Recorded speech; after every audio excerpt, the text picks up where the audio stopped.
Hey there, welcome everybody to your free GMAT prep hour. It is March 21st, 2021. It is my parents' anniversary. Wish them happy anniversary for me. My name is Reed Arnold. I will be your host today through the wonderful world of the GMAT.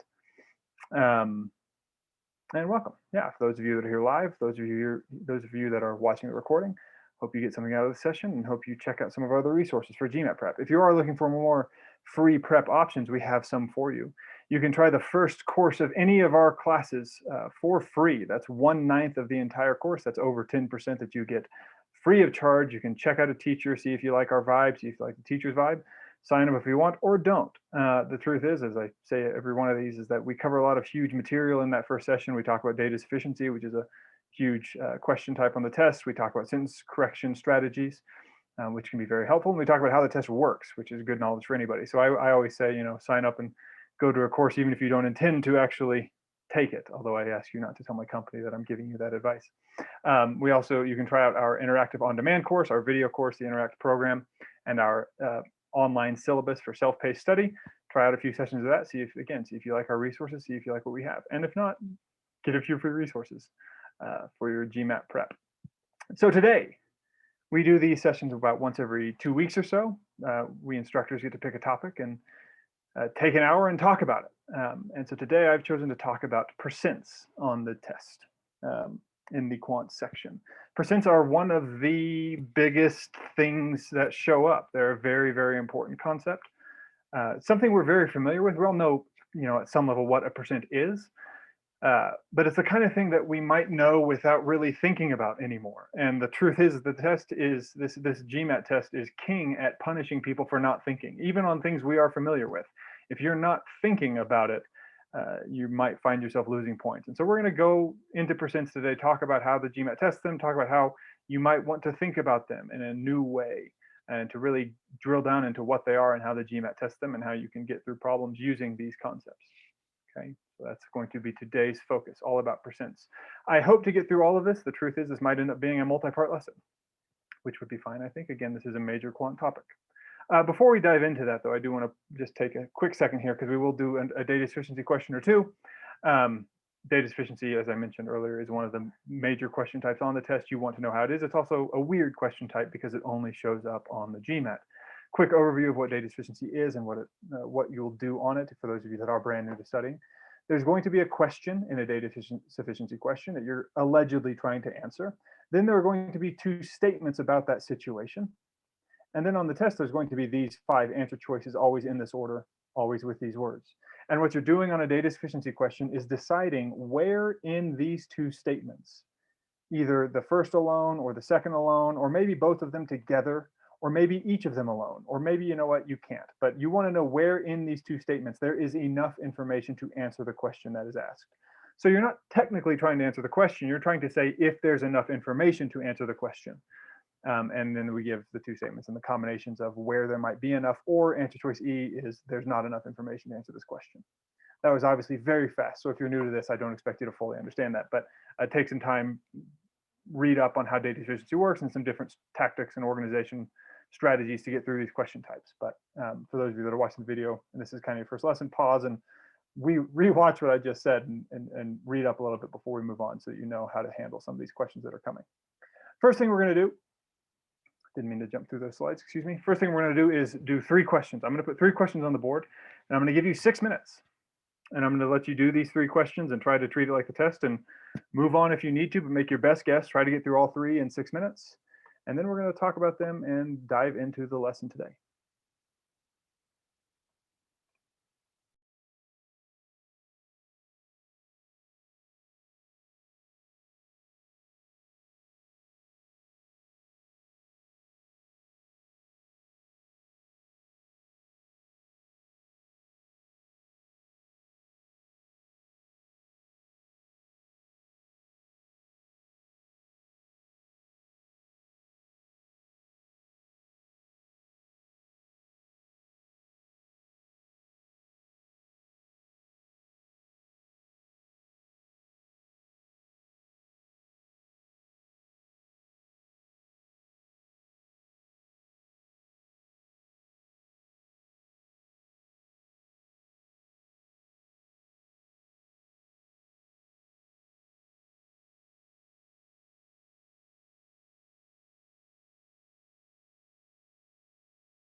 That is 2 minutes, 15 seconds, just so you know.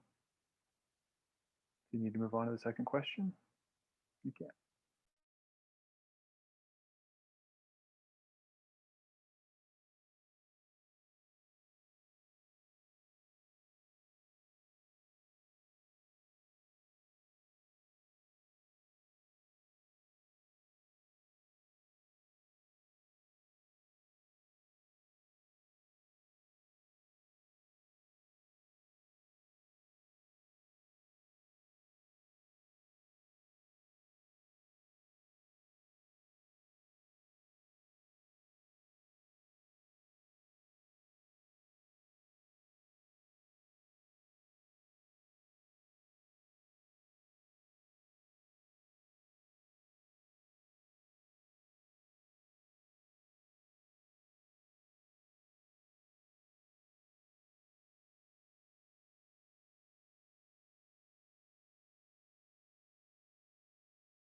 That is 4 minutes, 4:15.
That is time. Go ahead and finalize your work. Choose a letter, even when you don't want to. The test is going to make you be wrong often. It is part of the game.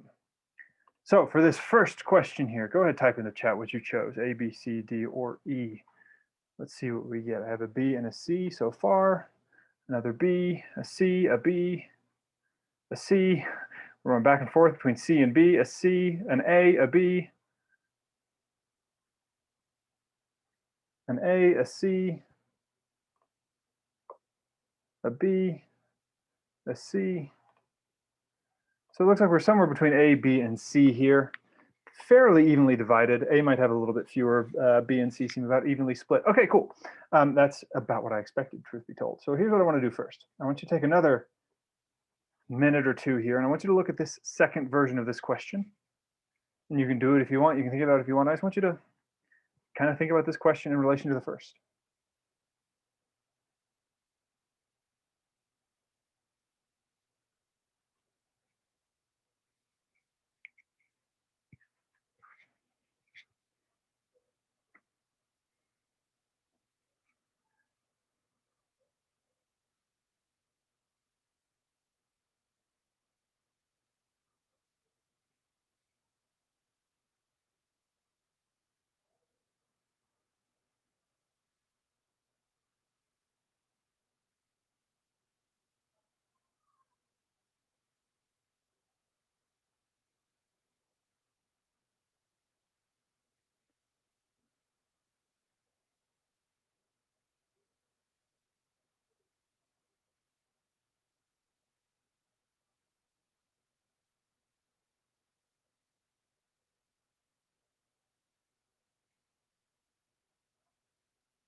So in both questions here, the 18,000 gallons at the beginning of the day is the same. The difference, if it is indeed a difference, is this 10% value that's given, the 10% fewer gallons at the beginning of the day than there were at the end, or 10% more gallons of water at the end than there were at the beginning. They both use 10%, they both look very similar. So maybe it is the same situation, who knows? Well, we're gonna find out. And this is the first thing to really specify about percents. And this question is a very good mid to high 600 level question with a very effective trap, that question as written. Okay, and it has to do with the relationship that the problem is giving us. And so let's go to the most fundamental question here. And again, I know we know what percents are, but let's actually think about it really deeply for a moment here. What are percents? What does a percent do or tell us? It is a relative value. It is a relationship. If without a root, a percent is meaningless. If you ask me, Reed, how much sleep did you get last night? And I'm like, 63%. What does that mean? 63% of the daily recommended amount, 63% what I got the night before. What are you saying, right? I need a root. Well, what we do with the percent is we take that value, that root value, and we call that 100%. And we break that root value into 100 pieces. And each piece we call 1%. And there are 100 pieces that add up to the total. And it doesn't matter what that root is, the process is the same, right? We break a total into 100 pieces. Doesn't matter if it's actually 100, right? If the total is actually 100, then 1% is 1, and 10% is 10, and 50% is 50. But if the total is 5,250, 50% is half of that, 2,625, 10% is 525, 1% is 52.5. If the total is 18, 50% is 9, half of that, 10% is 1.8, 1% is 0.18. And we can add 100 0.18s to get to 18, and we can add 100 525s to get to 5250, okay? And it's all the same relationship relative to that main value. You can think of, when you set a value as the 100%, you're kind of changing the number line. Notice that these are all different values, but in terms of relationships, that 100% and the proportions within it are constant. Of course, what these numbers actually look like when they're really compared to each other is this. And I've added a new total here, 220, just to add a new value. So if this is 220 and that's 100%, here's 50, 10, 1%. If 100 is the 100%, here's 100, 50, 10, 1. If 5250 is 100%, well, that's so far that way I can't even see it on this number line. But 1% of that is 52.5. So 1% of this number is about 50% of 100. If 18 is 100%, well, it's, 100% is really jammed close to 0, and then there's 9 at the 50% mark, 1.8, 0.18. So we break all these different values into 100 pieces, and depending on where the values are, it tells you how big the pieces are. The bigger the total, the bigger the pieces. But all of this begs the question, what value am I breaking into 100 pieces in the question? That ends up being one of the most important questions to answer in a percent problem. What value represents 100%? And different questions can choose different values. And in fact, you might have different 100% in the same question. I can do 100, I can do 50% of this value and 62% more than this value, and those are different percents to different totals, and it's different pieces. But being clear about what number you're breaking into 100 pieces is one of the first things you want to consider in a percent question. Okay.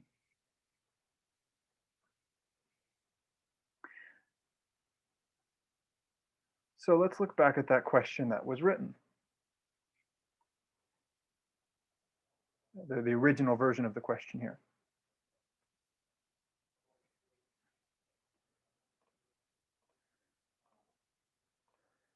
We have that there are 18,000 gallons of water in the pool at the beginning of the day.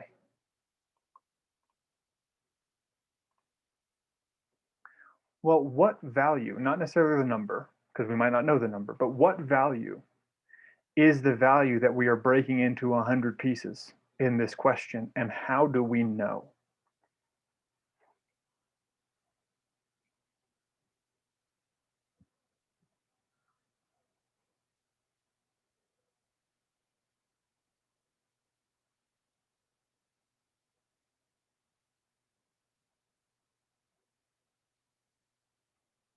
You don't have a sense of that?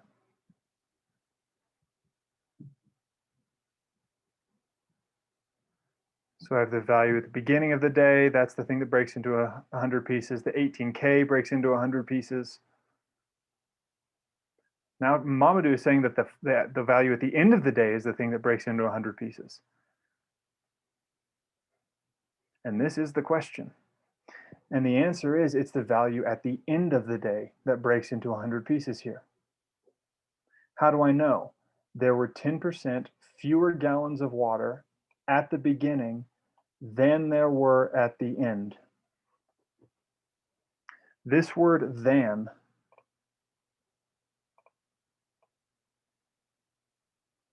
is the word that gives you the root. Okay. To say the beginning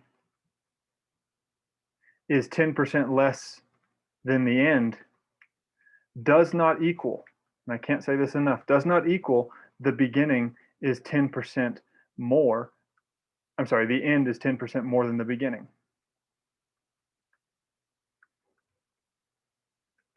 Those are not the same relationship because in each one, we're setting a different thing as the 100%. And so 10% of the end is not the same thing as 10% of the beginning because they're different values. Okay. And so one of the first things to specify is, again, percent. Then you want to look for, is it a percent of, a percent more than, a percent less than? I'm trying to think if you can say percent as. There are 75% as many dogs as. Yeah, you could say 75% as many blanks as. You want to look for these words as what thing. Specify these for every percent you come across. Okay. So here the 100% is the value at the end of the day. And so that value we're calling 100%.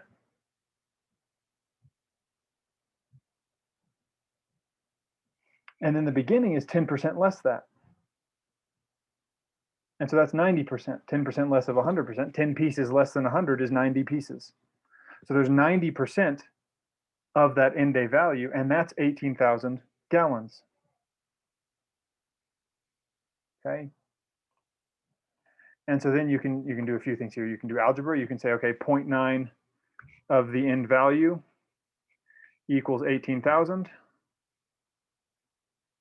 Or that's 9/10 of the end value, if you want to use a fraction, because fractions, percents, ratios, they can all change, and the GMAT rewards people who know when and how to change them. Okay. So 9/10 of the end is 18,000, but eventually you're going to realize the end is 20,000. So the answer here is C. You can also, once you realize that 90% of the end value is 18,000, you can get 90% of these answers and see which one is 18,000. 90% of 20,000 is 18,000. And so that would be another way that's back solving. You could choose C. B is the trap. B is getting 10% more of 18,000. But that's not what I say. I don't say the end is 10% more than the beginning. I say the beginning is 10% less than the end. The trap for A, for those of you that chose A, you got 10% less than 18,000. So you did 10% fewer, but you did 10% fewer of the beginning value. When I say 10% of the end value is the beginning value. Okay. But this is one of the biggest things. We break a value into 100 pieces and do something with those pieces. We either add them to the total or subtract them from the total, or it's the portion of the total we're looking at. whatever, if percent of, more than, less than, but the first thing to specify is what value breaks into 100 pieces. Okay. And we can use this idea to our advantage to make math a little bit simpler. This idea of breaking a value into 100 pieces. So let's look at this. What is 28% more than 1800? Well, if you're doing like pure, I remember my math, especially when we're used to calculators, and the GMAT does not allow a calculator for this section, you might want to do 1800 times 1.28, or maybe you want to do, 1800, I guess I already wrote it. You want to do 1800 plus 28% of 1800. You can do all these, but the problem is how do we get 28% of 1800? Do we multiply it? Do we really have to multiply it? Well, 28% of 1800 is 28 of those pieces, of those 1/100th pieces of 1800.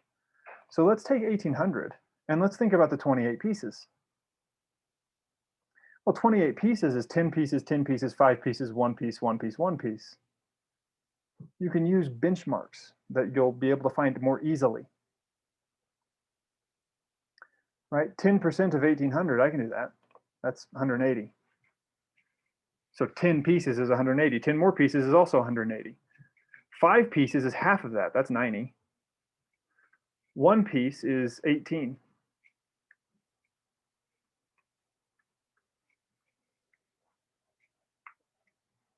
And so 180 plus 180 plus 90, that's 270. Plus 18 times 3, that's 54. So it looks like that's going to be, I'm sorry, not 270. It's bad math. 360 plus 90 is 450. Plus 54, so we're going to end up with 504. And what do we do with those 504? That represents the 28 pieces. Well, we add that 504. Let's do this with typing because it's easier.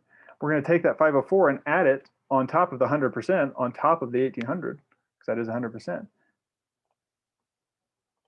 Okay, and end up with 2304. Stay here. So take that value, break it into 100 pieces. You can add up the individual pieces or add up 10 of the pieces or 20 of the pieces or 25, whatever number you find easy. And you don't have to do the crummy 1.28 times 1800. Look, I could do that, but I don't want to. It's easier to do it this way. So try this break apart method here for these 4 problems here. I'm going to give you, a minute or so to do this. Maybe 2. But try not to do multiplication. Try to do this break into pieces idea.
Take about 20 more seconds.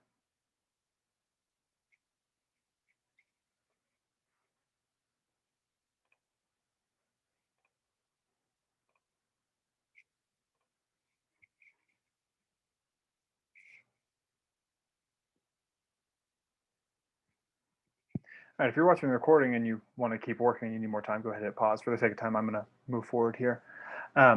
just so I can make sure I get a full lesson, and these things always move so dang fast. So what is 35% of 80? Well, 35% of 80 is 25% of 80, 25 pieces of 100 pieces, plus 10% of 80. And 25% of 80, that's a fourth. I know that easy, that's 20. And 10% of 80, that's easy, that's 8. So that's 28. Okay, that's just much easier than doing 0.35 times 8 times 80. Okay, and yeah, JD is saying you could convert 35% into 7/20ths. That's fine. I'm not saying this is the only way to do this. In fact, in GMAT, there's almost never an only way to do it. You just want a nice toolkit.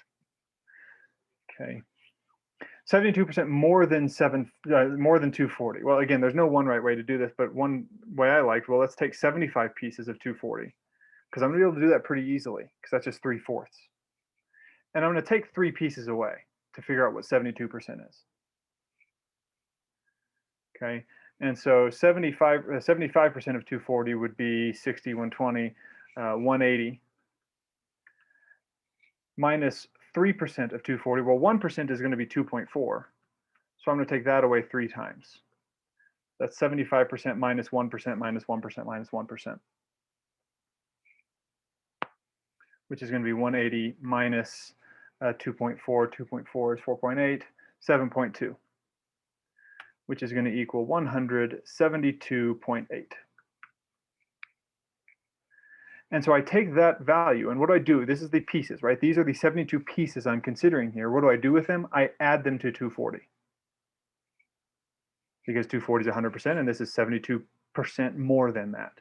So 240 plus 172.8. Well, that's going to be 340 plus 72 is 412, so 412.8. You can always check my arithmetic there. I make arithmetic mistakes as much as anybody. I think that's correct.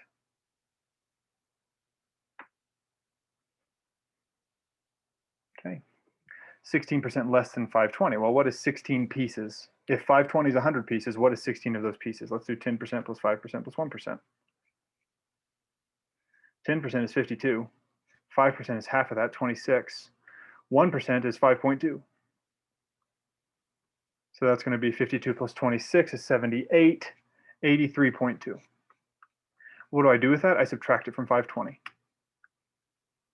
And I might do this in pieces. I might do 520 minus, let's say, 80 minus 3 minus 0.2. So 520 minus 80, that's going to be 440 minus 3 minus 0.2.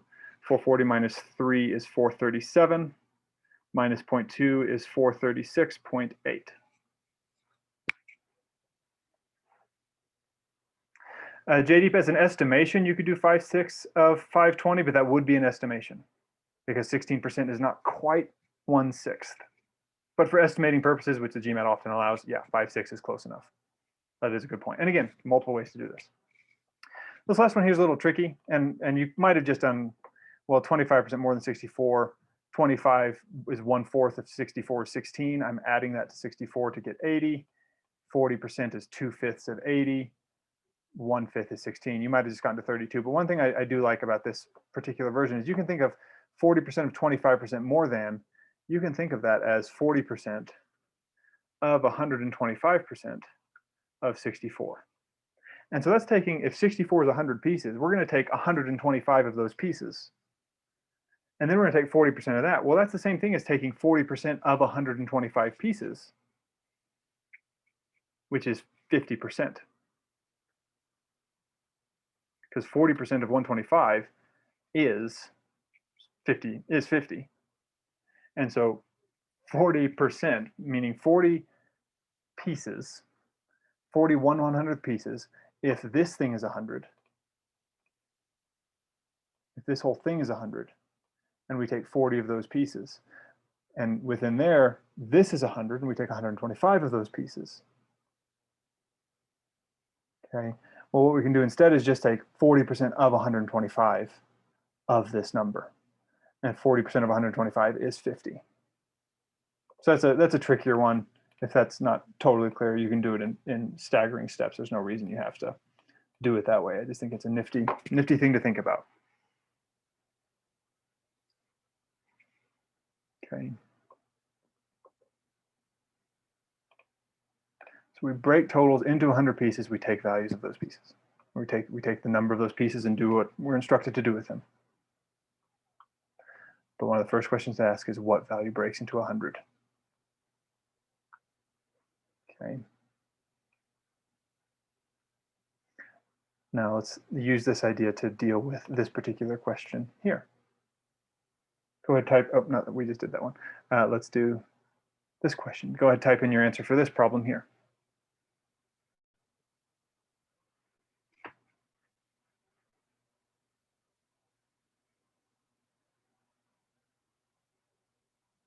I have a B, an E, a B, an E, an E, an E.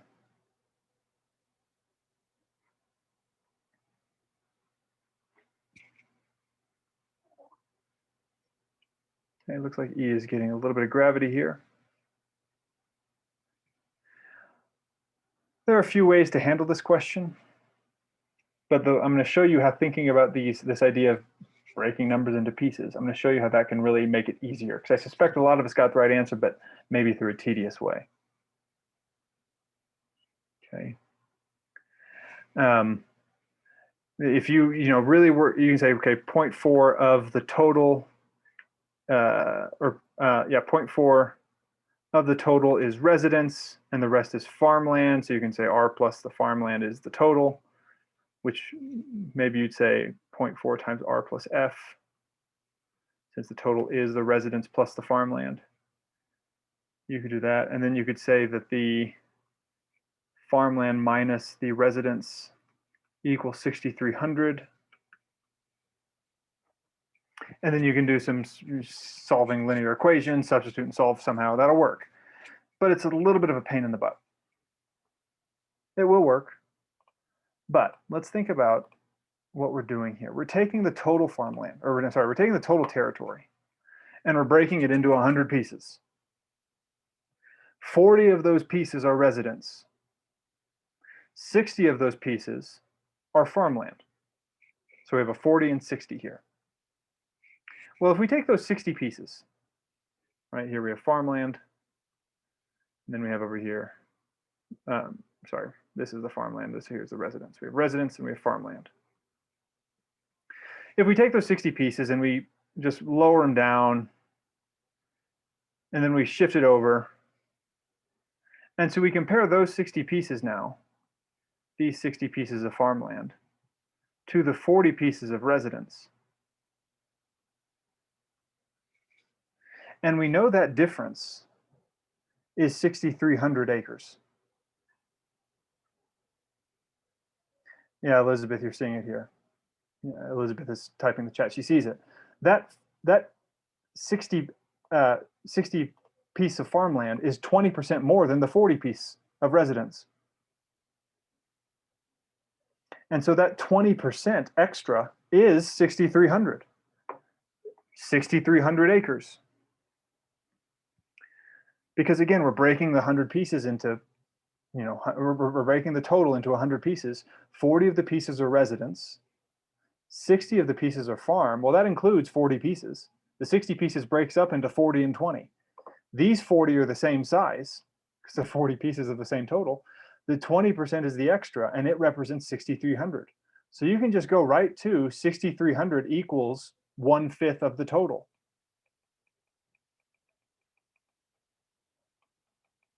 And multiply by 5, and you get that the total is 31,500. And this isn't the only way to do this. If you did the system of equations and got it right, that's well done. You worked on your algebra today.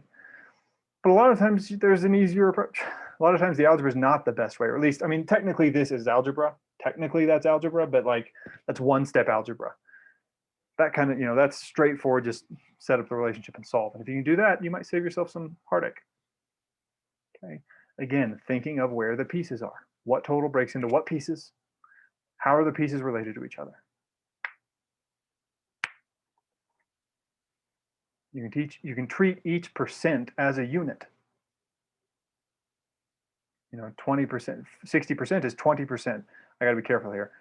60% is not 20% more than 40%, but 60% is 20% of the total more than 40% of the same total.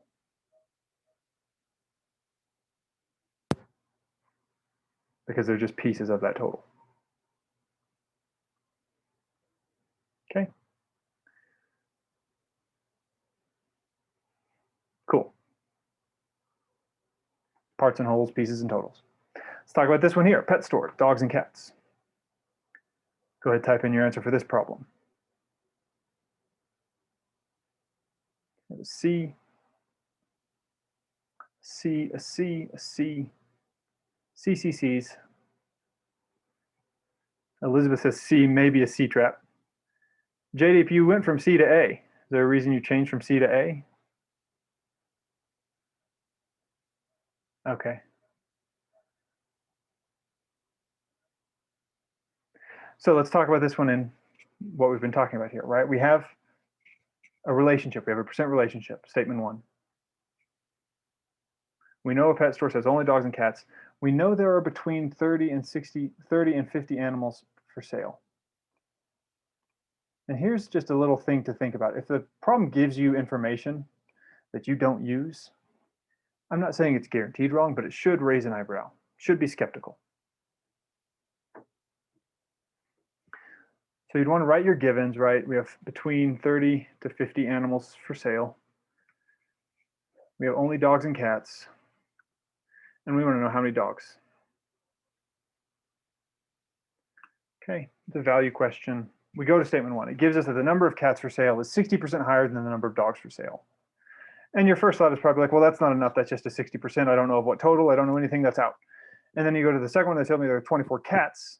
And it's okay, but how many dogs are there? I have no idea. But if I know both of them, if I know there are 24 cats and the number of cats is 60% higher than the number of dogs, I can figure out how many cats there are. I can figure out how many dogs there are. Everything's good. But that does seem a little easy. That does seem, as Elizabeth said, like a C trap. And so let's really look at this statement 1 again. The number of cats is 60% higher than the number of dogs. Well, we're breaking the dogs into 100 pieces. That sounds horrible. Sounds monstrous. I'm talking in an abstract sense here. We're breaking the dogs into 100 pieces. We're taking 60 of those pieces and we're adding it on top. And that's the number of cats.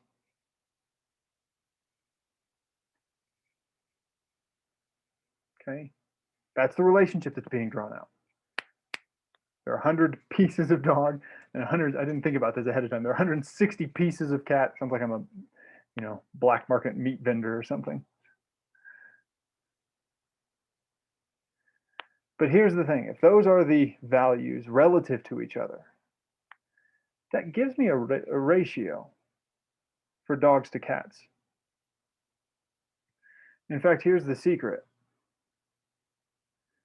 Every percent is a ratio.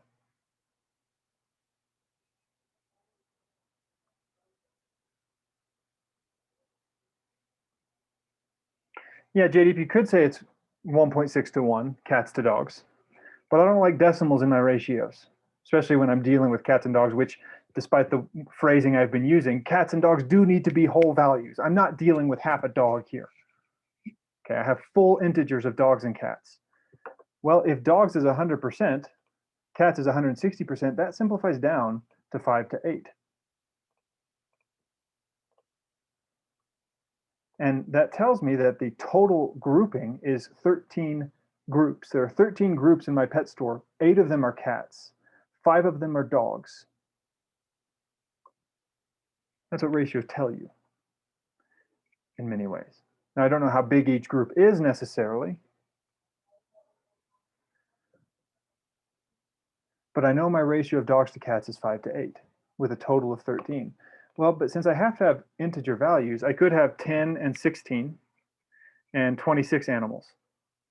Or I could have 15 and 24 and 39 animals. Or I could have 20 and 32 and 52 animals. And I could just keep going multiples on multiples of multiples here, right? This is the unknown multiplier.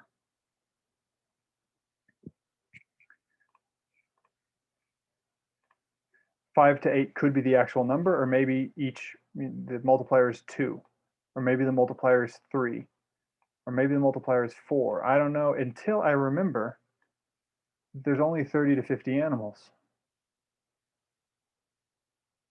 And so there's not 26 animals. And there's not 52 animals. And there's not 13 animals. The only ratio that actually works here is 15 to 24 for 39 total animals. And so even though statement one doesn't feel like it gives me enough, there's only one set that works with the constraint between 30 and 50 animals. There are 15 dogs, 24 cats, and 39 total, but the answer is 15 for the question that is asked. So the answer to this problem is actually A.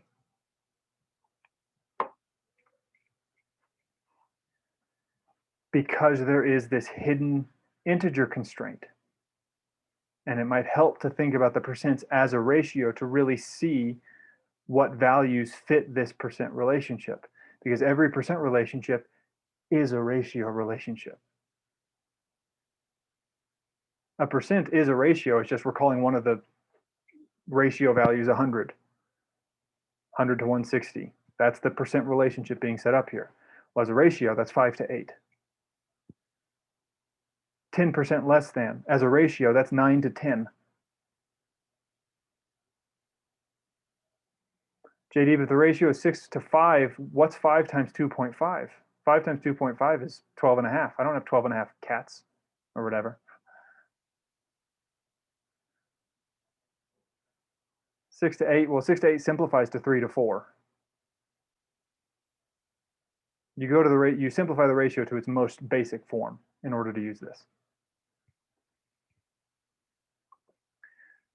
Okay, and so it really, really helps to be able to transfer between percents and ratios quickly and fluidly, and to see that they are the same thing. If I know that Ming ate 75% of a pizza, well, that's 3/4 of the pizza as a fraction. That's 75% as a percent. As a ratio, it's a 3 to 1 ratio. The parts she ate to the parts she didn't eat to the total, 4 parts. She ate 3 of them, she didn't eat 1 of them. As a percent, it's 100 parts, 100 pieces. She ate 75 of the pieces. She left 25% of the pieces, that's 100 pieces. Now, obviously, these 75 pieces would be smaller than the 3 pieces here, but they represent the same 3/4 of the pizza.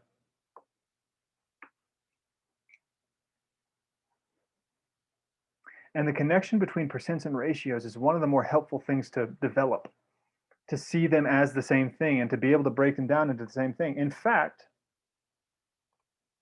let's look at these first 2 questions we did, and let's try them again. I'm going to give you all 4 minutes. Try them again, but this time try to solve them using ratios.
All right, gang, let's come back to these and see how we can use this knowledge of ratios and use them to solve these questions here. Now, again, that doesn't mean you have to do it this way, but it's good to have in your pocket. I should also mention that if you're interested in more ratio works very related to this, if you look up in our library, we have a bunch of old recordings of free GMAT prep hours, and if you look for one by Avi Gutman on ratios, it covers similar subjects to this, and I found it very helpful. It's partially what inspired my this lesson and this change in how I approach these questions here. So this should look familiar from this first question, right? We had the percents, we had the total was 100%, and this is 90%. Well, that 90% to 100%, that is a 9 to 10 ratio. And okay, well, it's a 9 to 10 ratio, and we actually know that one of the values, the beginning value, is 18,000. Well, the end value has to match that proportion. 9 times what? Times 2,000 gets me 18,000. So 10 times 2,000 is going to get me 20,000. There's your answer, 20,000. By the way, for practice, and I'm not saying you would do this on the test, although you could, I would recommend visualizing your percent relationship using number lines like this. I find it helpful to make it more concrete. Helps you see the thing, see the relationship. So you can use a 9 to 10 relationship to get 22,000. The reason people mix this up is they say beginning to end is 10 to 11. When you mix up what that relationship gives you, if you mix up what that says, you're going to get a 10 to 11 relationship. This says the end is 10% more than the beginning. But the sentence says the beginning is 10% less than the end. That's this relationship. And it's just hard to deny that a 9 to 10 ratio is not the same thing as a 10 to 11 ratio. Those are just not the same relationships. They both use the words 10%, but they're not the same thing. And so this is wrong on this question and leads to the trap answer of B. But the right answer is C. If we look at the second question here and think about how we could use ratios. Well, we have that 40 to 60%, and there's that 6,300, which is 20%. That was using percents, and I still think that's a fine way to do it. But if I were to do it as ratios, 40 and 60 is 2x to 3x. That's a 2 to 3 ratio. It's 40% of 100 to 60%, 40 pieces to 60 pieces. That simplifies down to 2 to 3. And the difference between 2 pieces and 3 pieces, bigger pieces than the percents, right? But these 2 chunks and these 3 chunks is 1 chunk. There's 1 chunk extra in the farmland territory, right? So we have 2x and x, and that x represents 6,300, and there's 5x total. So it's 5 times 6,300. It ends up being the same math we did before, but it's just a different way to conceptualize the situation. Okay, and when you're really, really good at this, if you like this approach, you can go right to ratios. You can go, okay, 40 to 60, resident to farmland is 2 to 3. And that means residence to farmland to total is 2 to 3 to 5. And that means residence to farmland to total to the farmland minus the residence is 1, because 3 minus 2 is 1. And then we're told that 1 is 6,300.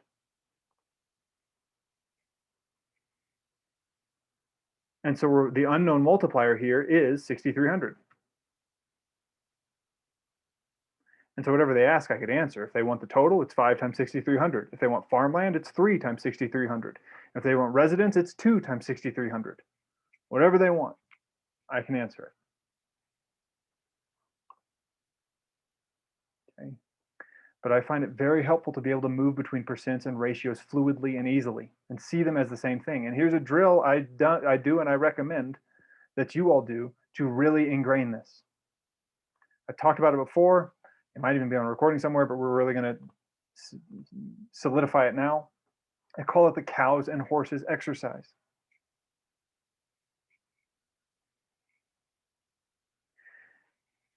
And it's just to build your instinct for how to move between percents, ratios, and fractions as needed. And the tricky thing is, and what we'll see here, is there are many, many ways to give the same ratio. And so the drill is we pretend we have a farm. that has only cows and horses. We pick a ratio of cows to horses and make it simple, especially to begin with. Right? Don't pick like 61 to 67. That's not going to be fun. Pick a nice simple ratio. And then write out as many ways as you can think of to say that relationship. So we're just going to use the ratio we just saw. We're going to use that 2 to 3 relationship of residents to farmland was 2 to 3, except now we're going to say that cows to horses is 2 to 3.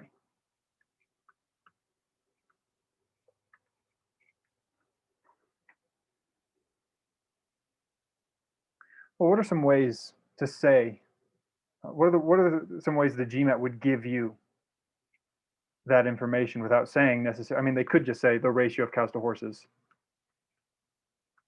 is 2 to 3. Sure, they could do that. There you go, JD. They could say horses, the number of horses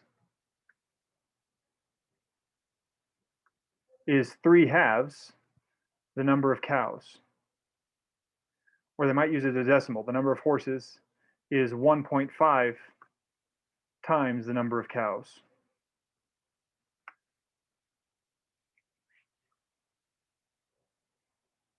What is 1.5 times as a percent?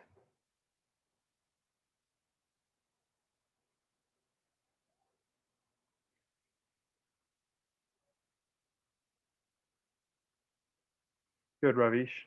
They might say the number of horses is 150% of the number of cows. Or they might say there are 150% as many horses as cows. Or they might say there are 50% more horses than cows. That means the same thing. We break the cows into 100 pieces, 50 of those pieces more is the horses. That's a 2 to 3 relationship. You can say, I think J. Deep said earlier, I can say that the number of cows is 2/3 the number of horses. Or there are 2/3 as many cows as horses. Or as a percent, the number of horses is 66.7%. The number of cows is 67% the number of horses. Or there are 33.3% fewer cows than horses.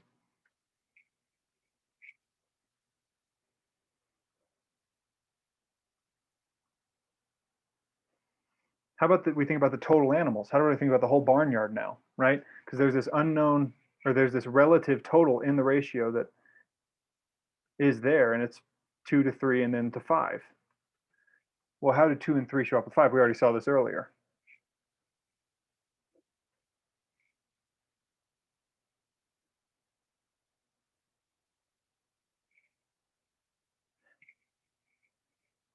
JD, no, you cannot say the number of horses is 33% more than the number of cows. That's the number of horses is 50% more than the number of cows. The number of cows is 33% less than the number of horses.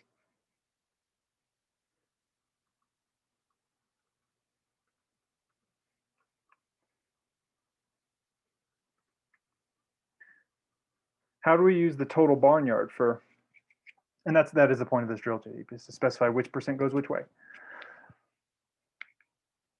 33% more relationship is a 3 to 4 ratio.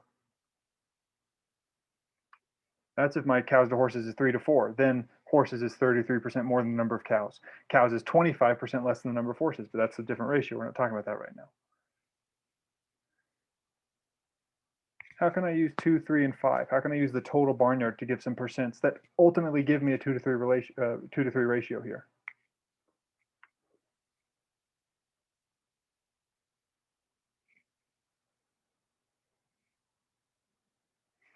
Yeah. So Mamadou says I can say 2/5. The number of cows is 2/5 the number of animals. Or I can say cows are 40% of the animals. 2/5 is 40%. I can say horses are 3/5 of the animals. Or I can say horses are 60% of the animals. There are other ways that some of you are saying other ways, like I can say the total is 250%. The total animals is 250% of the number of cows. You could do that as well. All animals, the number of animals is 250% the number of cows. That's an unusual one. That probably wouldn't show up much, but they could do it.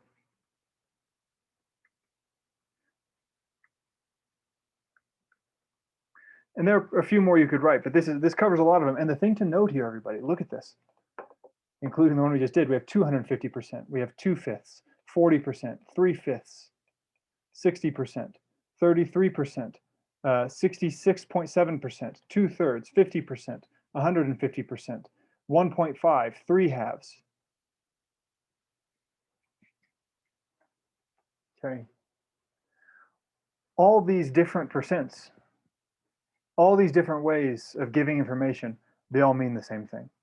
They all mean this. As long as there are only cows and horses, it means there's a 2-to-3 ratio.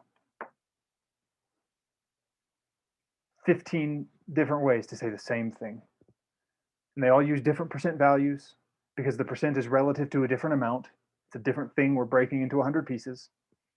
I can break the horses or the total or the cows, whatever. It ends up being the same relationship. And so percent questions and ratio questions ends up being about the relationship that you are building. You run this 3 times a day, you're going to be really good at this. And it will be helpful.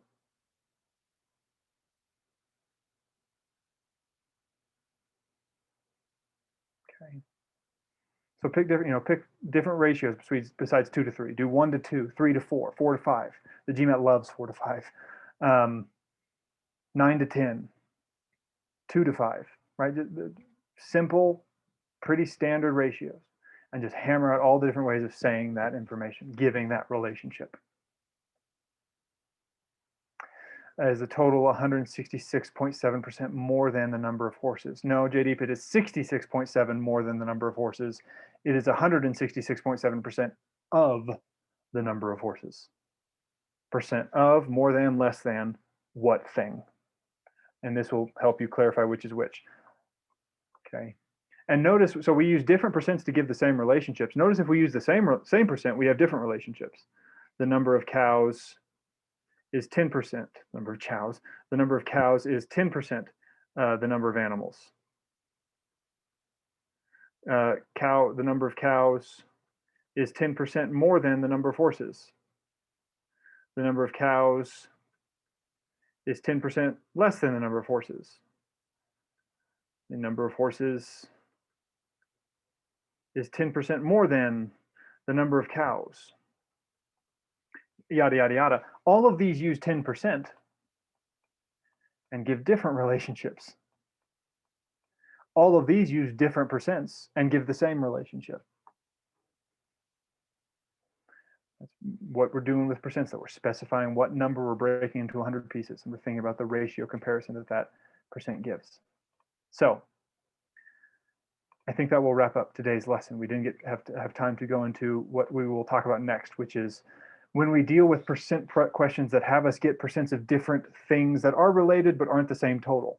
This most commonly shows up in profit questions when it's like we're dealing with percent revenue and percent change in cost and percent change in profit, and when we know when the price changes, when the cost changes, that kind of thing. These questions can get pretty tricky because it's like, again, you're breaking multiple things into 100 pieces and trying to see how they relate to each other. So this will have to wait for a future lesson. We will do a percent and profit day. But I think we got through the bulk of what I really wanted to get through, which was kind of the foundation. What the hell are these things? And again, think about them more deeply than we're used to, because we don't need to usually, but the GMAT requires us to do such things. So I'm going to take a second now for any questions from the group. Anything I can answer on topic. I'll stick around a little bit after for any bigger questions that you want to discuss, but anything about this particular exercise you want to go over before we wrap this up.